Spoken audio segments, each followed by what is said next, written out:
So hello and welcome. I'm Frederick Dunn and this is The Way to Be. Today we're talking trash.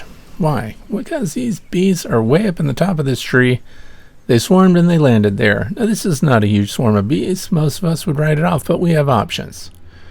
We're going to test a trash can method. I have this 16-foot extension pole and I can actually reach to about 20 feet if I include my own height when I push that up there. It's designed for window washing, not for collecting bees. But thanks to a conversation I had with Randy McCaffrey and Jeff Orchoff, you might know him as Mr. Ed. Mr. Ed recommended the expanded metal trash can method, and he watched this on another YouTube. So this was not my idea. I'm just going to show you step by step what I did about it. So I got a trash can, not the round trash cans that you see that are designed for paper. I got a square one, and I also have 1 1/4 PVC pipe. That's Schedule 40 for those who want to know. Galvanized steel wire and an end cap for my PVC pipe, and I'm going to show you how I'm going to use it. And that's to keep my pole inside the pipe, and of course another Endura hive with the queen dial on it. Of course we're going to put this swarm in here, and I have these self-tapping screws. Now I could use the PVC pipe glue. That stuff would work great, but I'm going to use these self-tapping screws just in case someday maybe I need to take it apart, because if I glued it I'd have to cut it off. Couldn't take it apart, right? So I'm using 3 screws, and let's look inside to see how far they protrude through. Not bad. So my extension pole can still go in there. There's lots of play there, extra room. We're going to attach it to the expanded metal trash bin, and see, I drilled 2 holes there. Why would I do that? Well, I'm going to need to run wires through it to make it hold its position on the side of the trash can so it doesn't slip around, move up or down. And of course Swarm Commander, I'll mention that later. And so we've wired it. Look at that. That's that galvanized steel wire. Bends really easy, goes right through the expanded metal, and this will keep this little receiver from going up and down. Now we have to center it and make it really line up with the expanded metal trash bin here. So I'm going to wrap other wires around it. I did this one at the top, and I made a really long wire, which I highly recommend you don't follow my lead on that, because I had to thread it through and, you know, kind of corkscrew it down through there to make sure that the PVC pipe was held on. Look at the bottom of the trash can. This thing is not made well. It's only tack welded to the expanded metal, so I drilled holes in it. Why would I do that to a perfectly good brand new trash can? Well, so I could run wires through there, through the bottom pan, through the expanded metal, and this will hold it together. Save you the embarrassment of showing up to collect a swarm somewhere and the bottom of your trash bin falls off. And look at that, with the holes there, if any water accumulates it'll leak out.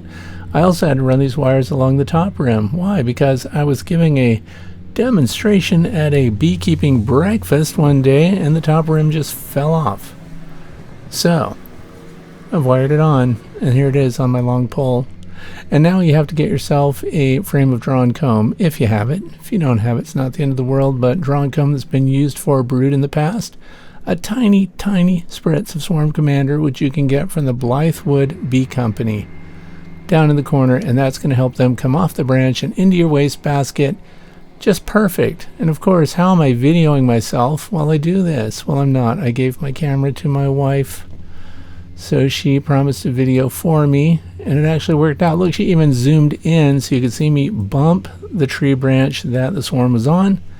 And I'm going to keep the waste bin up there. Now this is one of the things that I see as an advantage, other than the fact that we might be prone to just let that swarm fly away if it was this tall.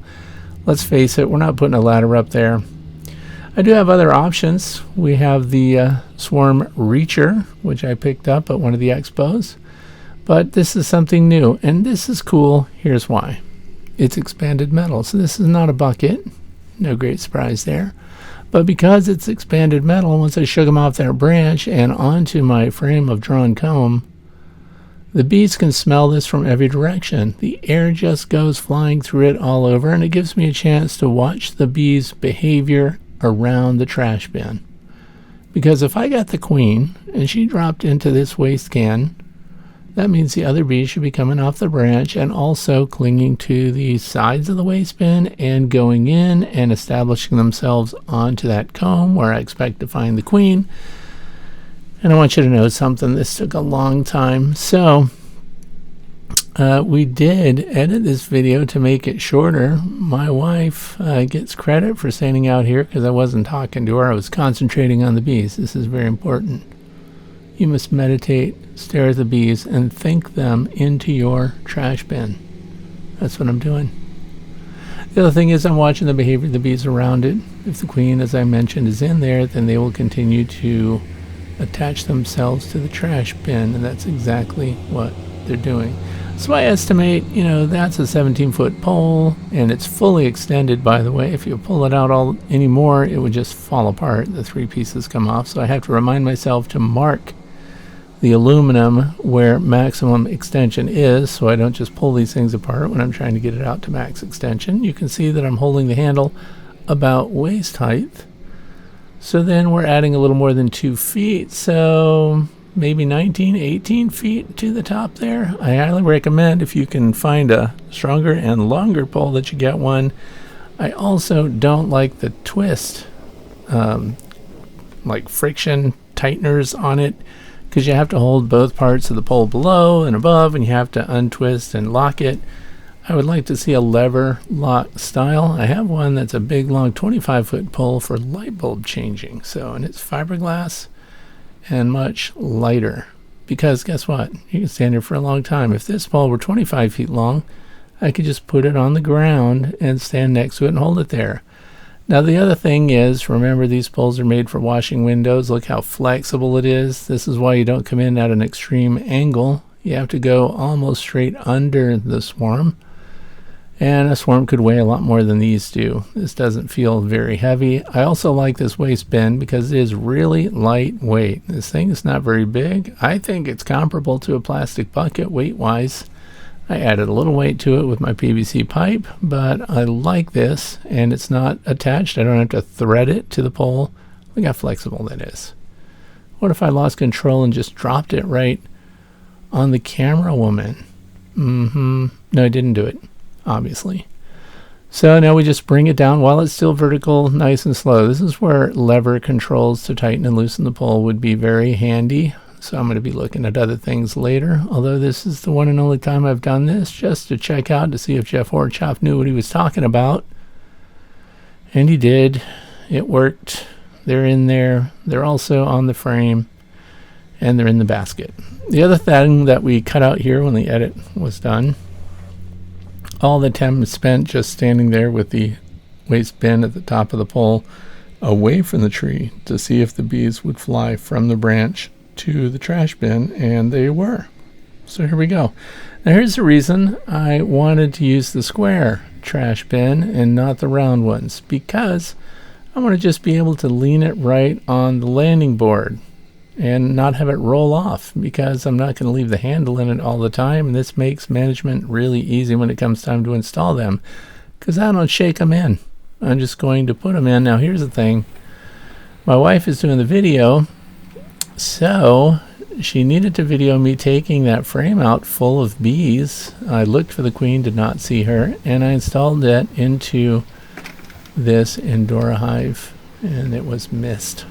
So sorry about that, but it was covered with bees on both sides, and the only thing I added to that frame was the Blythewood Bee Company Swarm Commander, a tiny bit, because it imitates their Nasanoff, and it would be as if some of the workers had landed on that frame and told the other workers to come join them by spreading that pheromone.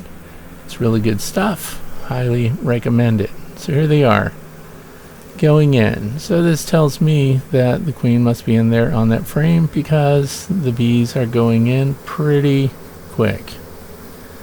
And you can control, of course, how much of your opening is going to be open. This is not a large swarm, it's a medium-sized swarm. So after they're in here, I'm going to close up this entrance just a little bit.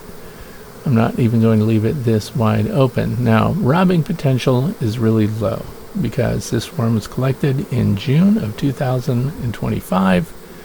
And as I mentioned before, I am swapping out some of my old wooden boxes with these Probola interior treatment hives, and this particular one comes from Nature's Image Farm, It is Endura Hive treated, so it should last a really long time. Now, because Greg's been doing that for the past couple of years, I don't think we know how long it's going to last, but I'm going to, of course, update through the years. We're going to see how the finish goes, but looks good so far. And I will say this, having a hive box that's been treated against rot and also smells like beeswax, even though they've obviously used other things too, part of that process, so they can do higher temperatures and so on. I think bees take to it quicker. So I think they go right in. I've had really good luck getting bees to occupy these on their own, as well as installing them, which is what we're doing here. Now I want you to notice this is hands-free installation. I haven't touched these bees. I didn't do any shaking. I just pulled the frame, installed it in the deep brood box. This is a 10-frame Langstroth deep brood box. So I put that frame in with the bees on it, closed it up. I did nothing else. I did not spritz them with sugar syrup or any of that, although I will say with this Apamate style hive top feeder and this small swarm, I am going to be giving them sugar syrup because I did install some frames that have heavy wax plastic foundation, and I want the bees to draw that out. So regardless of what the weather's doing, I want them to be able to do it. Well, here's the queen right dial, of course, mated queen. I'm speculating. I don't know for sure that it's a mated queen. However, given the size of the swarm and how well they've collected, how well they follow the queen pheromone, I think we've got a mated queen on our hands, and we're going to know that in pretty short order. We do have some drawn comb that I expect her to lay in. When would I do my first inspection? Not until about the 7th day.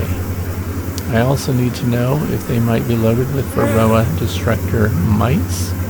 And if they are, and if you are the kind of person that's willing to do an organic treatment, the very best time to use oxalic acid vaporization is before they have any capped brood. You will take out almost every dispersal phase Varroa destructor mite on these bees, period. Now the question might come up, how do I do that with oxalic acid vaporization if I have a plastic bottom board and a wooden brood box? You could add a slatted rack if you wanted to, or you can just drill a hole top right or top left right between the number 1 and 2 frame or the number 9 and 10 frames. 1/4 inch hole, and you'll be able to deliver it through the top. The bees will fan around the oxalic acid vapor all on their own. Now, if you are treatment free and you're not going to do anything about Varroa destructor mites, you're not going to count or anything else, this has a removable tray. I highly recommend that you put a sticky board or something like that in that tray underneath the screen on the bottom board of this hive. You can also put down something else that's sticky, like Pam cooking spray or something like that, also on an insert, so that if Varroa destructor mites get groomed off of these bees and it falls through that screen on the bottom, they will be stuck and cannot get back up into the hive. So it's the least you can do. Another thing that I recommend is that even though this is a brand new colony, go ahead and on one of the ends, either the number 1 or number 10 frame, go ahead and put drone comb foundation there so that you can use drone pupa to remove Varroa destructor mites, also keep their numbers down. This time of year, we're in June of 2025, first week of June, by the way. We need to get the mites under control if you have an issue with those. So, look at that. We can just leave it laying there, and I like that the telescoping handle serves to stabilize it. This is a very easy install. So you can just sit and watch them go in. And pay close attention to their body language. Look at them all these influencers spreading their pheromones, bringing in other bees from the surrounding area too. I'll bet foragers are just flying by, noticing that there are new neighbors. They've established themselves in a new hive. Everything looks pretty good. Why don't we just join them? Because here's what happened. All the bees were in the trash can. We put the trash can on the landing board. The bees are walking in. So now if we see bees flying by that zip over and just join them on the landing board and walk in, those are volunteers. Those were not part of the swarm. Now, however, also on the tree branch that we had where the swarm was hanging, of course, there are scouts out trying to find a place to live. and they will be coming back to that branch, finding that these bees have departed. The good news is this install is maybe 50 feet from where they were in the tree, so they will fly around until they hit that familiar pheromone stream, and then they will find these bees and join up, and that's what they were doing for quite a while. So this whole thing took a long time. It took most of the afternoon. And this year we tried to keep our swarms under control, but we have failed. We've had swarms come in that weren't ours, but we've also had our own colonies swarm and reproduce. And so the good news is I'm here most of the time. And we can see when they swarm, and then we can collect them and get them hived up. And we're rotating out hive equipment, as I mentioned. And I guess we can safely say that the expanded metal trash bin is a very effective way to collect a swarm of bees from a high location. And if I couldn't bump it against the tree branch as I did to dislodge the swarm cluster, I also think that the fact that it's expanded metal and air flows through it, and if you put a little touch, just the smallest touch, of Swarm Commander on some frames, and you can even put more than one frame in that trash bin if you wanted to, but I think one is fine. And if we just put it near a swarm that's bivouacked, and you want to do that before 10 o'clock in the morning on a bright sunny day when they start to get active, because we want those scouts to go in, and we want the bees that are clustered there to be attracted to the smell of the expanded or drawn out comb that was previously occupied by brood. So this is a really good view of this extended landing board, by the way, which is full of holes. So if it rains or snows, it can melt off and go through it. Nothing's going to rot out. A lot of people, myself included, have had old wooden bottom boards rot. And so in this case, I think it's going to last a long time. And they're just using it to influence all the other bees going around. This is basically an array of Nasanov spreaders. Look at this one with her stinger extended. You see this once in a while. I can't really explain why they do it. There's no alarm situation. She's perfectly calm. She also has her Nasanov exposed.